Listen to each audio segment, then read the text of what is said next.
Hello again. Thank you for tuning in. I am going to offer everyone watching some variety, as I've been covering many isolated places on Earth, and I feel it's time we've covered an urbanized location. This here is Ikeshima. As you can see, it is heavily populated.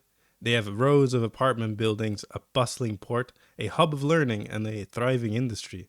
It should therefore not come as a surprise that this island boasts an impressive population of 111. In reality, Ikeshima is a ghost town, one of many in Japan. Since it's an island, and I have a bit of a thing for islands, I get to talk about it. I've even visited, so everything you're seeing is my own footage. So, how come almost everyone has left? What is the story here, and why are there so many places like this in Japan? If I made you curious, then stick around as I tell you about the history and geography of Ikeshima. Ikeshima wasn't always the concrete jungle that it is today, but it's always been an island.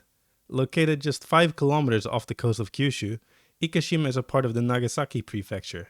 The island is a rough oval shape and only about 2 kilometers long. Like most islands in the region, it is of volcanic origin, and thus the island is mainly made up of sedimentary rock, sandstone, shale, and a certain organic rock that will become important in the story of this place. Throughout its history, Ikeshima has been irrelevant. A small village has long existed on the island where inhabitants primarily subsisted on fishing and agriculture. The name Ikeshima comes from a pond that used to be found on the island.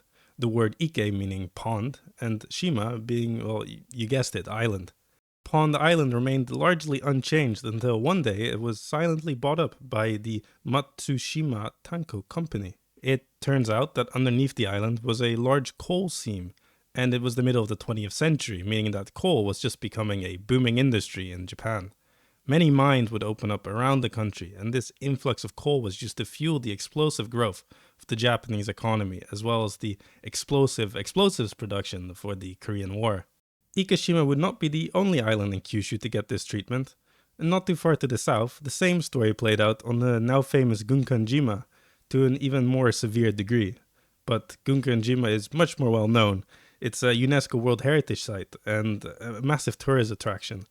And it doesn't let you walk around freely, so frankly, it's not that interesting.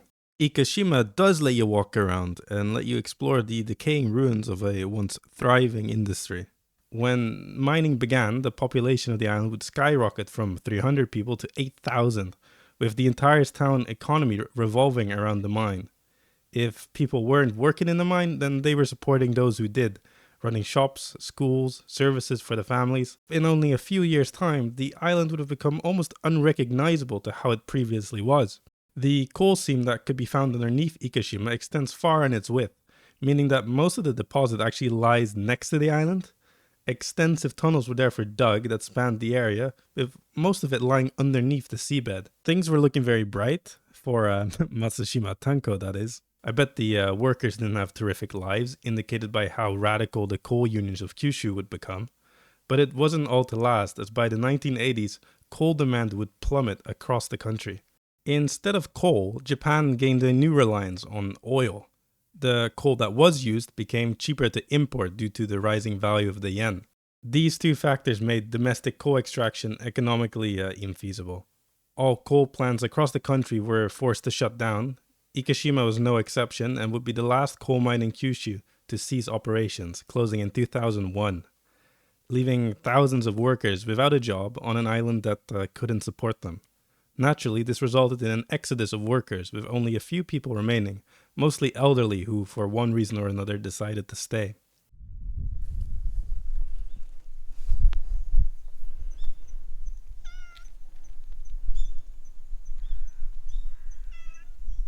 To get here, you can take a bus from Nagasaki. It takes about 2 hours, after which you'll have to grab a ferry. あ、金が入っとる。ああ、病原菌。ああ、なるほど。 Pine trees are basically Spruce yeah, trees. they're dying because of the epidemic apparently. Oh, really? And like he says, there's never been like anything like that in 50 years. Because of the what? Epidemics. Like there's a disease What? attacking the trees, probably. Oh, really? Yeah, yeah. The first thing you will notice being on the island is the sheer number of cats. About 1 million of them, I'd say. Unfortunately, some are in better condition than others. Other than that, it is quiet. Most of the residents live near the port, and if you were to run across any of the residents, it would be here. This is also where on Thursdays you can find a truck providing groceries. This is the only option for the locals to do their shopping, as all permanent shops on the island have now long been closed. Exploring the island isn't difficult, as there's one main road that loops around the entire island. It is quite amazing how in only a few decades, how much of this island is already being reclaimed by nature. So many buildings are overgrown and you cannot really walk anywhere off the main road without being assaulted by cobwebs.